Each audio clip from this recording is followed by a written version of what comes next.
오늘은 제가 정말 아끼는 책을 한 권 여러분께 소개할까 합니다. 요즘같이 어려운 시대가 없었던 것 같습니다. 특히 경제적으로 너무 어려운 것 같아요. 자본주의의 여러 가지 문제점들이 지금 속속 드러나고 있고 해결책도 참 눈에 보이지 않는 이런 상태입니다. 이럴 때 정말 다시 한번 우리가 생각하게 되는 게 바로 그 경제학의 아버지라고 하는 아담 스미스라는 사람을 여러분들 많이 들어보셨죠? 아담 스미스에 대해서는 대부분들 시장 경제 이론을 성립한 사람, 또 경제학의 아버지, 보이지 않는 손에서 굉장히 많은 분들이 알고 있지만 사실은 아담 스미스 같이 왜곡된 인물도 없습니다. 저도 경제학 전공인데 아주 뒤늦게나 아담 스미스의 본 모습을 알고 나서 이거 공부 헛했구나라는 생각이 상당히 들었던 적이 있는데, 다행스럽게도 좀 시간이 많이 지나긴 했지만 아담 스미스에 대한 여러 가지 좋은 책들을 보면서 학위 과정을 공부하면서 배웠던 아담 스미스보다는 그의 지식세가 너무나 방대하고 또 그가 전개했던 사상들이 얼마나 넓고 깊은가 하는 것들을 새삼 깨닫게 됐습니다. 제가 이 책을 지금 다시 한번 소개하는 이유는 뭐냐면, 요즘같이 우리가 정말 경제 문제가 이렇게 심각한 적도 없었고요. 또 모든 질서가 지금 다 깨져 있습니다. 공정이라는 단어, 정의라는 단어는 이미 사라진 지 오래고요. 도대체 뭐가 정의로운 것이고 뭐가 공정한가라는 것조차도 잘 모릅니다. 또 어떤 면에서는 내가 어떻게 행동해야 되는가도 잘 모릅니다. 내가 나 혼자 굉장히 정의롭고 나 혼자 어떤 질서를 지키게 되면 나 혼자 바보 되는 게 아닌가라고 하는 이런 불안감들이 팽배해 있고요. 우리가 삶을 어떻게 살아가야 되는지, 어떤 기준으로 살아가야 되는지, 그리고 경제활동도 또 어떤 질서화에서 해야 되는지, 국가는 어떤 역할을 해야 되는지, 이 모든 분야에서 지금 쉽게 얘기하면 엉망진창이죠.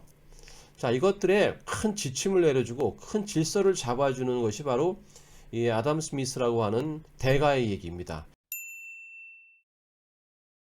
일본의 아주 유명한 경제학자입니다. 특히 일본의 산토리 하게상이라고 하는 부분에서 정치 경제 부분에서 대상을 받았던 2008년도에 일본 경제신문 선정 올해 책 1위를 받았던 이런 책인데요. 도메 다코라고 하는 경제학자가 지은 지금 애덤 스미스를 다시 읽는다 라고 하는 책입니다. 이렇게 생긴 책입니다. 이 도메 다코라고 하는 사람은 특히나 아담 스미스의 아주 대가입니다. 일생을 거의 아담 스미스 연구로 보냈다고도 볼 수 있고요. 특히 아담 스미스가 재직했던, 또 그리고 아담 스미스가 나온 대학이죠. 영국의 그래스고 대학에 가서 직접 공부도 하고 여러 가지 아담 스미스에 대한 좋은 책과 논문들을 낸 정말 일본이 자랑하는 경제학자입니다. 도메다코 교수는 도덕감정론과 국부론의 방대한 내용들을 이 안에다 어떻게 이렇게 중요한 내용들을 다 담았는지 모르겠습니다. 참 우수한 정말 책이고요. 이 책은 한국에서 번역된 뒤로도 많은 경제학자들이 굉장히 극찬을 하는 책이기도 합니다. 이 도메다쿠오가 시적절하게 책을 2008년도에 낸 책인데 두 개의 파트로 구성되어 있습니다. 앞에는 반 정도가 도덕감정론, 그리고 뒤에가 이제 국부론이라고 하는 것인데요. 아담 스미스 하면 우리가 제일 잘 알고 있는 게 1776년에 발간된 국부론이라고 하는 책이죠. 근데 그렇지만 사실은 아담 스미스는 이것보다도 굉장히 방대한 사상을 갖고 있고 또 그런 것들을 연구하고 추구했던 사람입니다. 아담 스미스가 그 글래스고 대학에서 이제 강의를 시작하면서 여러 분야에 대한 강의를 하게 됩니다. 특히나 그 아담 스미스는 수사학, 신학, 문학, 윤리학, 법학, 역사이론, 국가론, 정치경제학 등등 광범위한 분야를 다루면서 이것들을 관통하는 하나의 어떤 질서를 만들려고 이렇게 노력을 했습니다. 아담 스미스의 학문체계는 크게 네 가지 분야로 나누는데요. 첫 번째가 자연신학이라고 하는 것이고요. 그 다음에 두 번째가 윤리학, 그리고 세 번째가 법학, 네 번째가 정치경제학, 이렇게 크게 네 개의 범위로 나눌 수 있습니다. 물론 현대용으로 얘기하면 조금씩 이제 용어가 달라지긴 하겠지만 그 아담 스미스가 바라보고 있는 세계는 우선 자연신학이라고 하는 것은 뭐냐면 우리 신의 존재에 대한 어떤 문제들, 그 다음에 또 신과 인간에 대한 문제, 신의 여러 가지 특성들, 이런 것들, 또 자연과 인간과의 관계, 자연이 운행되는 원리, 이런 아주 굉장히 광범위하고 특히나 아주 심오한 내용을 다루고 있는 부분들이죠. 그 다음 이제 윤리학이라고 하는 것은 바로 우리가 통상 얘기하고 있는 정의죠. 요즘에 많이 정의라고 하는 얘기들이 많이 나오죠. 정의, 특히 마이클 샌델 교수가 최근에 진 책들이 또다시 많은 사람들이 또 읽고 있는 것 같은데요. 어떻게 정의를 이루고 사회적인 질서를 갖게 되느냐 하는 부분들을 크게 연구한 부분들입니다. 그 다음에 법학 부분은 사회 질서를 실제로 구현하는 것이 우리가 제도죠.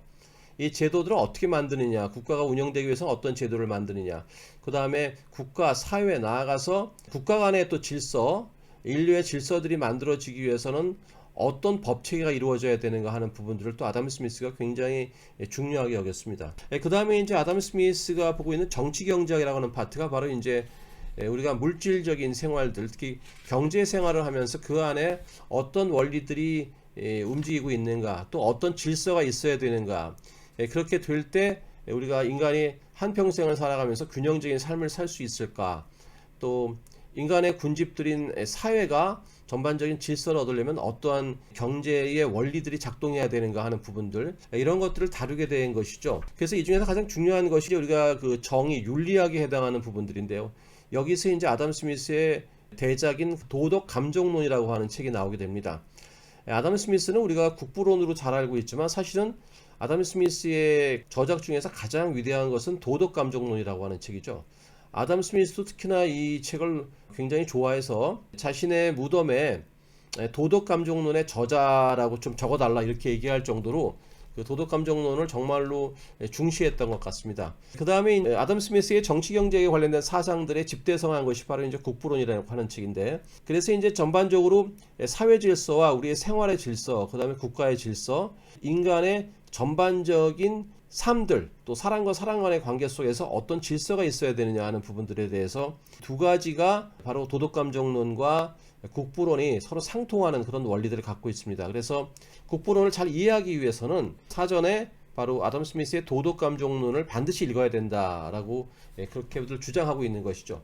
이 도메다코 교수가 참 감사한 것은 저희가 사실상 아담 스미스의 국부론을 읽는다, 이거 정말 어려운 일입니다. 경제학과 학생도 마찬가지고 심지어는 경제학과 교수들도 국부론을 제대로 읽은 사람들이 그렇게 많지, 참 두껍죠. 두껍고 참 재미가 없습니다. 사실 솔직히 재미가 없고, 그 안에 나와 있는 얘기들이 역사적인 얘기, 또 그 당시에 이제 무역들이 이루어지는 거, 뭐 곡물 생산량, 뭐 직물 생산량, 또 여러 가지 국가 간에 이루어졌던 무역의 얘기, 뭐 수치상의 얘기도 많이 나오고, 또 정치의 배경도 상당히 또 자세하게 설명을 하고 있습니다. 어떻게 보면 정치 관련된 책인 것 같기도 하고, 또 어떻게 보면은 역사책 같기도 하죠.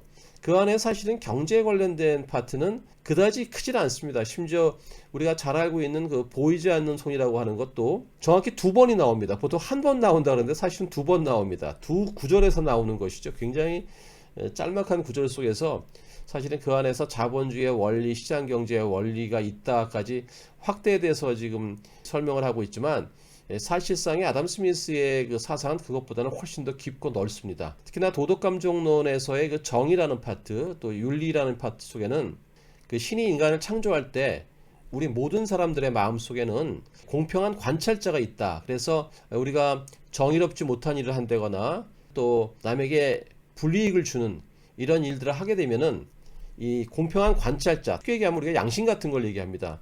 이것들이 나를 불편하게 만드는 거죠. 내 마음을. 그래서 오직 나만을 생각하는 이기심이 작동하지 않도록 바로 사회적인 공정한 질서와 정의, 윤리 하에서 그 안에서의 나의 바로 이기심들이 작동할 수 있도록 이러한 제어 장치들이 바로 사회적인 질서를 만들게 되는 것이고요.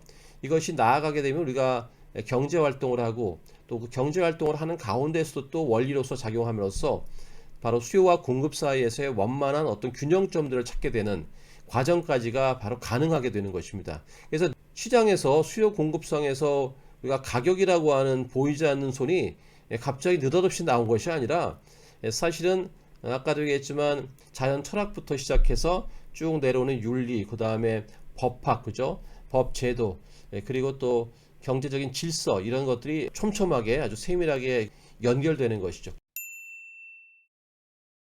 단순히 이기적인 그 이기심이 작동해서 자본주의가 운영된다, 보이지 않는 손이 작동한다, 이런 정말 유치하고 아주 편협적인 얘기가 아니라 우리가 자연과 그 다음에 인간과 그 다음에 인간의 여러 모임들이죠. 우리 사회와 그 다음에 국가, 이 모든 것이 창조의 원리에 맞게끔 어떤 질서하에서 균형을 잡을 수 있고 우리가 정말로 행복한 삶을 살 수 있는 그러한 길들을 아담 스미스는 제시하고 있습니다. 그래서 여러분들 다시 한번 우리가 어떤 길을 가야 되는가, 이것들을 알기 위해서는 개인뿐만이 아니라 우리 집단, 특히나 또 교육자, 그리고 무엇보다도 우리 정치가들께서 좀 책들을 좀 읽으면서 이 안에서 바로 개인과 그리고 우리 사회, 국가가 어떤 질서를 통해서 운영되고, 그리고 또 어떤 질서 하에서 우리의 삶들이 발전할 수 있는가 하는 그 길을 좀 찾기를 바랍니다.